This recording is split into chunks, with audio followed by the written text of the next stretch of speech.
ஆசீர்வதிக்கும் தேவன் நம்மை ஆசீர்வதிப்பாரே.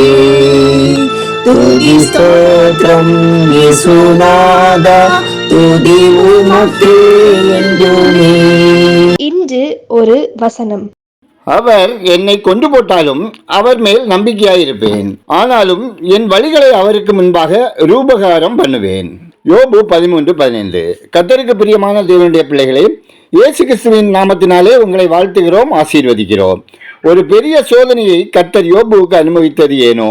கர்த்தரே அனுமதித்தார் என்பது பரலோக காட்சி நமக்கு சாட்சி.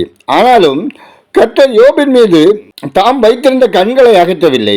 நம்மை நாமே தற்பரிசோதனை செய்கிற நாட்களை கடந்து வருகின்ற நாம் ஒன்றை புரிந்து கொள்ள வேண்டும். யோபு புத்தகம் யோபுவின் பாடுகளை குறித்தோ சாத்தானை குறித்தோ அறிந்து கொள்ள எழுதப்பட்டது அல்ல.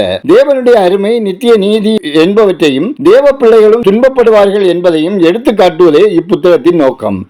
தேவ நீதிக்கு முன்பாக மனித நீதி ஒன்றுமில்லை. ஒரு காரணமும் இன்றி கர்த்தர் எதையும் தமது பிள்ளைகளுக்கு அனுமதிப்பதும் இல்லை. இந்த நிலையிலும் யோபு தம்மை மறுதலிக்க மாட்டார் என்பது கர்த்தருக்கு தெரிந்திருந்தும் யோபுவுக்கு சில காரியங்களை உணர்த்தி அவனுக்கு உதவ கர்த்தர் சித்தம் கொண்டிருந்தார். இந்த துயரங்கள் பாவத்தின் விளைவு அல்ல, மாறாக யோபின் குணாதிசயங்கள் புடமிடப்பட வேண்டியதன் அவசியத்தையே கர்த்தர் உணர்த்தினார். கர்த்தருடைய நீதி என்பவற்றை பார்க்கலும் தனது நீதியை நிலைநாட்டுவதில் யோபு நாட்டம் காட்டியதை அவருடைய பேச்சுகள் தெரிவிக்கின்றன. அதனாலேயே தேவன் தன்னை கைவிட்டார் என்று தேவ அன்பையே சோதிக்கின்ற நிலைக்கு ஆளானார். பிரியமானவர்களே, இன்று நம் பலருடைய நிலைமையும் இதுதான். என்னில் என்ன பிழை இருக்கிறது என்று நமக்கு நாமே வாதிடுகிறோம். இந்த குணாதிசயத்தை கர்த்தர் நம்மில் மாற்ற விரும்புகிறார். எங்களுடைய நீதிகள் எல்லாம் அழுக்கான கந்தை போல இருக்கிறது. இப்படி இருக்க நம்மை குறித்து நாமே போட்டிருக்கிற கணக்கு என்ன? மகிழ்ச்சியா நீதியை செய்கிறவர்களாகவும் கர்த்தருடைய வழிகளில் கர்த்தரை நினைக்கிறவர்களையும் தேவன் சந்திக்கிறார். நாம் எங்கே நிற்கிறோம்? தேவனே எனக்கு இறங்கும் என்று நம்மை தாழ்மைப்படுத்துவோம். கர்த்தர் மேன்மைப்படுத்துவார். ஜெபம் செய்வோம். எங்களை அதிகமாய் நேசிக்கிற பரலோக பிதாவே, ஆசீர்வாதமான இந்த நாளுக்காய், இந்த நாளின் வசனத்துக்காய் நன்றி சொல்லுகிறோம். தேவனே, என் நீதிகள் எல்லாம் அழுக்கான கந்தை. நீர் எங்களை பரிசுத்தப்படுத்தி உமக்கு உகந்த பாத்திரமாக எங்களை வணையும்.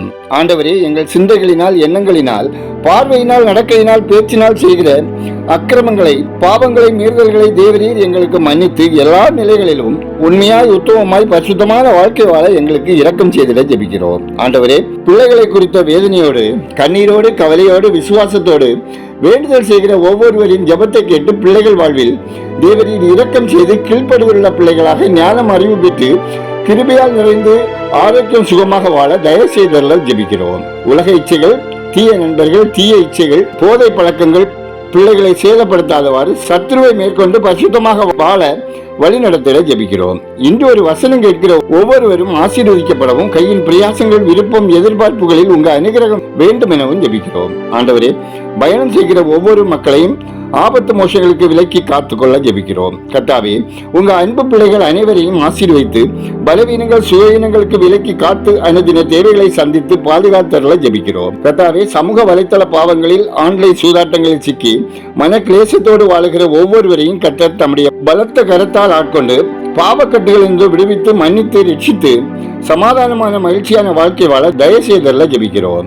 கர்த்தாவே, மது, போதை, கஞ்சா, புகையிலை போன்ற தீய பழக்கங்களினால் கெட்டு சீரழிந்து படிக்க முடியாமல், வேலைக்கு செல்ல முடியாமல், சமாதானமின்றி கடனினால் பீடிக்கப்பட்டு மனம் வேதளித்து வாழுகிற ஒவ்வொருவரையும் தேவரீர் பாவ சாப கட்டுகளிலிருந்து விடுவித்து ஆரோக்கியமாக, சமாதானமாக வாழ கிருபை செய்தல்ல ஜெபிக்கிறோம். கர்த்தாவே, பாரம்பரிய பழக்கங்களினாலும் சடங்காச்சாரங்களினாலும் கட்டுப்பட்டு பில்லி சூனிய பழக்கங்களுக்கு அடிமைப்படுத்தப்பட்டுள்ள மக்கள் கட்டுகளிலிருந்து விடுவிக்கப்படவும், தேசத்தில் அருவருப்பான காரியங்கள் முற்றிலும் நீக்கப்படவும் சமாதான பிறவின் பலத்த கரம் கிரியை செய்திட ஜெபிக்கிறோம். ஆண்டவரே, உலக நாடுகளில் சமாதானம் உண்டாகவும், மக்கள் அமைதியாய் பாதுகாப்பாய் வாழவும், ஒருவேளை ஆகாரம் கூட கிடைக்காத மக்கள் வாழ்கிற நாடுகளுக்கு கர்த்தர் இரக்கம் செய்து மக்கள் பாவ சாப ரோகங்களிலிருந்து விடுவிக்கப்படவும், தேசங்கள் ஆசீர்வதிக்கப்படவும் கர்த்தருடைய இரக்கம் கருணை வேண்டும் எனவும் ஜெபிக்கிறோம். ஆண்டவரே, குடும்பங்களில் தேவ சமாதானம் பெருகவும், வருமானம் குடும்ப செலவினங்களுக்கு போதுமானதாக இருக்கவும், வேலைக்காக முயற்சிப்போருக்கு தகுதிக்கேற்ற வேலை வாய்ப்புகள் கிடைத்திடவும், திருமண வயதடைந்த பிள்ளைகளுக்கு திருமண தடைகள் அகலவும்,